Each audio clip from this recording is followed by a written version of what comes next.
Garments কর্মী।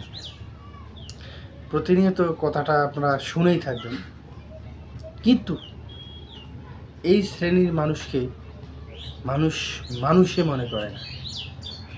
কেন করে না সে পয়েন্টে আসতেছি, কাম টু দ্য পয়েন্ট, এবং আমি পয়েন্টের কথা পয়েন্টেই বলি। কার ব্যথা লাগলো, কার দুঃখ লাগলো সেটা পরের বিষয়।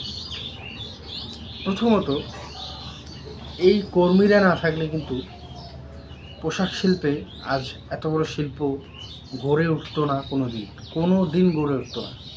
আজকে আমাদের দেশ থেকে, বাংলাদেশ থেকে বাহিরে এক্সপোর্ট হচ্ছে আমাদের পোশাক, দামি দামি পোশাক। ইউরোপ আমেরিকার মতো কান্ট্রিতে আমাদের পোশাক যায়, এবং সেই গার্মেন্টস কর্মীকে আমরা ছোট করে দেখি বা কটূক্তিমূলক কথা বলি, তাদের মন খারাপ হয়ে যায় এমন ধরনের কথা বলি। আমি ওই পয়েন্টে আসতেছি যে